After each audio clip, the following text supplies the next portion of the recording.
दोस्तों आज की इस मोटिवेशनल वीडियो में बात करेंगे एक बहुत ही ईमानदार और मेहनती इंसान जिसका नाम रामू था। ये बात उस समय की है जब मोबाइल का दौर शुरू नहीं हुआ था। रामू कुछ सिक्के अपने जेब में लेकर के सीधे पहुंच जाते हैं पीसीओ में। उस समय हर चौक चौराहे पर पीसीओ हुआ करता था। सार्वजनिक फोन जिस जगह पर था उसके बिल्कुल बगल में एक किराने का भी दुकान था। रामू वहां पहुंचकर 1 रुपये का सिक्का डालता है और एक नंबर मिलाना शुरू करता है। नंबर लगाते ही उधर से कोई व्यक्ति रिसीव करता है और फिर बातचीत शुरू होती है। रामू कहता है, हेलो सर, मैंने सुना था आपको एक ड्राइवर की आवश्यकता है। मैं भी एक ड्राइवर हूँ, क्या आप मुझे अपने यहाँ ड्राइवर की नौकरी में रखेंगे? व्यक्ति ने जवाब दिया, बेटा मेरे यहाँ पहले से ही एक ड्राइवर है जो अच्छी खासी गाड़ी चला लेता है, मुझे और कोई ड्राइवर की आवश्यकता नहीं है। रामू ने कहा, सर मैं अच्छा ड्राइवर होने के साथ साथ एक अच्छा इंसान भी हूँ और आप अपने ड्राइवर को जितना तनख्वाह देते हैं उससे कम तनख्वाह में मैं काम करने के लिए तैयार हूँ। तो उधर से जवाब आता है, बेटा मेरे यहाँ जो ड्राइवर काम करता है मैं उससे बहुत खुश हूँ, बात तनख्वाह की नहीं है। हमें जिस तरह ड्राइवर की आवश्यकता है वो बिल्कुल वैसा ही है और किसी प्रकार के अन्य ड्राइवर की हमें आवश्यकता नहीं है, बात समझा करो। ये सुनकर रामू थोड़ा निराश हो गया। सोचा और एक बार ट्राई करके देखते हैं। रामू कहने लगा, सर मैं आपके यहाँ ड्राइविंग के साथ साथ अन्य काम भी करूँगा, जैसे कि सब्जी लाऊंगा, घर की सफाई भी कर दूंगा, साथ ही साथ आपके बच्चों को स्कूल भी छोड़कर आऊँगा। मैं आपको यकीन दिलाता हूँ मैं किसी तरह का कोई शिकायत का मौका आपको नहीं दूंगा। मुझे उम्मीद है कि अब आप मुझे मना नहीं करेंगे। लेकिन फाइनली उधर से जवाब आता है कि मुझे ड्राइवर की ज़रूरत नहीं है और आइंदा फ़ोन मत करना।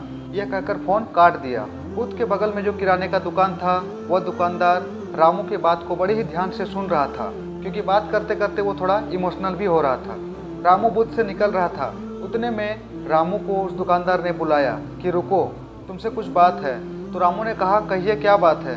उसने कहा, मेरा बेटा किसी बड़े जगह में नौकरी करता है, उसे एक ड्राइवर की ज़रूरत है, तुम मेरे बेटे के यहाँ नौकरी करोगे? तो रामू ने जवाब दिया, नहीं मुझे नौकरी नहीं चाहिए। तब दुकानदार कहने लगा, अभी तो तुम किसी से बात कर रहे थे कि मुझे ड्राइवर की नौकरी चाहिए। तो रामू ने कहा, मैं बात कर रहा था लेकिन मुझे ड्राइवर की नौकरी नहीं चाहिए। दुकानदार ने पूछा, अगर तुम्हें नौकरी नहीं चाहिए तो उस व्यक्ति से इतना रिक्वेस्ट क्यों कर रहे थे कि मुझे नौकरी में रख लीजिए? रामू ने बड़े ही विनम्र होकर जवाब दिया, कहा मैं जिस इंसान से अभी बात कर रहा था वो मेरा मालिक था। दरअसल सच बात यह है कि मैं अपने ही काम का परीक्षा ले रहा था कि मैं जिस इंसान के पास काम करता हूँ क्या वो इंसान मुझसे खुश है। आज मुझे अपने मालिक की बातों को सुनकर बहुत खुशी महसूस हो रहा है और मैं इस बात से भी खुश हूँ कि मैं अपने काम में सफल हूँ। दोस्तों मोरल ऑफ द स्टोरी ये निकल के आता है कि इंसान को हमेशा उस काम से खुश रहना चाहिए जिससे उसका चूल्हा जलता है, साथ ही साथ उस काम को खुशी खुशी और ईमानदारी के साथ करना चाहिए। दोस्तों अक्सर आजकल ऐसा देखा जाता है कि जिस काम से जो इंसान जुड़ा हुआ है उसी काम को अक्सर वो गाली देते हैं, उसी काम के बॉस को वो गाली देते हैं। ऐसा करते हो तो एक बात हमेशा याद रखना, लाइफ में कभी खुश नहीं रह सकते हो। इसलिए अपने काम से खुश रहा करो, फिर आपका काम ही आपको वो सब कुछ दे देगी जिसे आप चाहते हैं और जिसके आप हकदार हैं। दोस्तों वीडियो पसंद आए तो वीडियो को लाइक करें। दोस्तों किसी ने क्या ही खूब कहा है कि परिस्थिति खराब हो और संगति अच्छी हो तो इंसान काफ़ी ऊंची उड़ान भर सकता है। बहुत समय पहले की बात है जब एक राजा को उपहार स्वरूप 2 बाज मिले। वे बाज बड़े ही अच्छी नस्ल के थे। राजा ने इतने अच्छे बाज इससे पहले कभी नहीं देखे थे। राजा ने उपहार स्वीकार किया और सीधे अपने राज दरबार पहुँच गए। उन्होंने उन बाज की देखभाल करने के लिए तुरंत एक आदमी को नियुक्त किया और जिन व्यक्ति को उन बाजों के देखभाल के लिए रखा गया वो व्यक्ति बहुत ही मेहनती और अनुशासित व्यक्ति था। राजा ने उस व्यक्ति से बस इतना ही कहा कि मैं इन दोनों बाजों को बहुत ही ऊंचाई पर उड़ते हुए देखना चाहता हूँ। व्यक्ति ने जवाब दिया, बिल्कुल ऐसा ही होगा, मैं इसे काफ़ी ऊंचाई पर आपके सामने उड़ा के दिखाऊंगा। जब कुछ महीने बीत गए तो राजा के मन में ख्याल आया कि क्यों ना एक बार बाजों को जाके देख लिया जाए और राजा सीधे उस स्थान पर पहुंच गए जहां पर उन बाजों को पाला जा रहा था। राजा ने देखा दोनों बाज काफ़ी बड़े हो चुके थे। वो बहुत खुश हुए। राजा ने बाजों के देखभाल कर रहे आदमी से कहा, अब मैं इनकी उड़ान देखना चाहता हूँ, तुम इशारा करो और ये उड़ेगा। आदमी ने राजा की आज्ञा का पालन करते हुए बाजों को इशारा किया। दोनों बाज उड़ना शुरू कर देते हैं, लेकिन एक बाज काफ़ी अधिक ऊंचाई पर उड़ने लगता है और अगला जो बाज था वो सामने एक पेड़ की टहनी पर बैठ जाता है। तब राजा ने व्यक्ति से सवाल किया, एक बाज तो सही सलामत उड़ रहा है लेकिन ये जाके उस टहनी पर क्यों बैठ जाता है? उस व्यक्ति ने जवाब दिया, महाराज शुरू से ही यही समस्या है, एक बाज तो सही उड़ रहा है लेकिन एक बाज थोड़ा सा उड़ करके उस टहनी पर जाके बैठ जाता है। राजा का मूड ऑफ हो गया। और वहाँ से फिर राज दरबार पहुँच गया। वो राज दरबार पहुँचा और सभी मंत्रियों को कहा कि मैं किसी भी हाल में दोनों बाजों को उड़ते हुए देखना चाहता हूँ, वो भी आसमान की ऊंचाई पर, चाहे इसके लिए जितनी बड़ी कीमत चुकानी पड़े मैं दूंगा। तो मंत्रियों ने ये डिसाइड किया कि आसपास जितने बड़े बड़े चिड़िया खाने में जितने ट्रेनर हैं सबको बुलाया जाए और ये कहा जाए कि जो भी इन बाजों को उड़ा देगा उसे बहुत सारी धनराशि के साथ पुरस्कृत किया जाएगा। तो आसपास के जितने भी ट्रेनर थे सभी ट्रेनर पहुंच गए और एक एक करके बाज को उड़ाने का प्रयास करने लगे।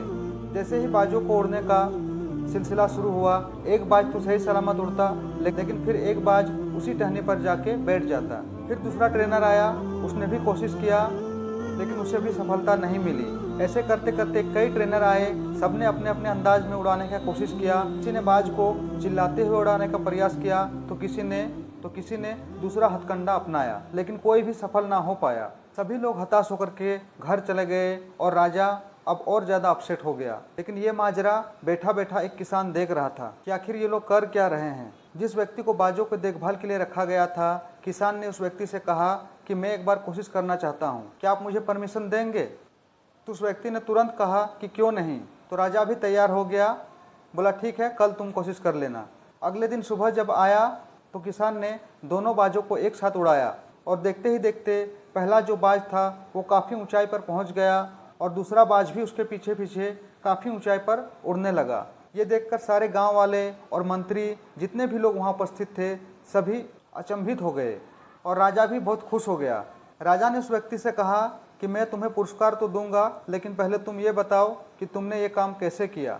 तो उस व्यक्ति ने जवाब दिया कि ना तो मैं कोई ट्रेनर हूँ और ना मैं कोई बड़ा आदमी हूँ, बल्कि मैं एक छोटा मोटा किसान हूँ, खेती बाड़ी करके खाता हूँ, किसी तरह घर परिवार चलता है। तो राजा ने कहा कि तुमने इतना बड़ा काम कैसे कर दिया? तो किसान ने जवाब दिया कि जब आप लोग कल कोशिश कर रहे थे तब मैं उस बाज को बड़े गौर से देख रहा था कि वो क्या कर रहा है। जब पहला बाज बहुत ऊंचाई पर उड़ रहा था तो दूसरा बाज जाकर के बार बार उस टहनी पर बैठ रहा था, तो मैंने उस पेड़ की टहनी को ही काट दिया जिस पर वो बाज बैठता था। जब एक बाज उड़ना प्रारंभ कर दिया और दूसरा बाज भी उड़ना शुरू किया और जाके उस टहनी को ढूंढने लगा, टहनी पर वो बैठता था और जब उसे ना मिला तो अपने साथी के तलाश में फिर ऊपर उड़ने लगा। और ऊपर उड़ते उड़ते नतीजा आपके सामने है कि आप देख सकते हैं कि वो दोनों बाज आसमान की बुलंदी पर उड़ रहे हैं। तो दोस्तों, मॉरल ऑफ द स्टोरी ये निकलता है कि हम भी ऊंचा उड़ान भरने के लिए ही बने हैं, लेकिन सुख सुविधा पा करके हम अपनी काबिलियत को भुला देते हैं और उस मुकाम को हासिल नहीं कर पाते हैं जिसके हम सही हकदार होते हैं। तो दोस्तों, ये इंस्पिरेशनल वीडियो अगर आपको पसंद आया है तो अपने दोस्तों में शेयर करें। मिलते हैं नेक्स्ट वीडियो में। Thank you.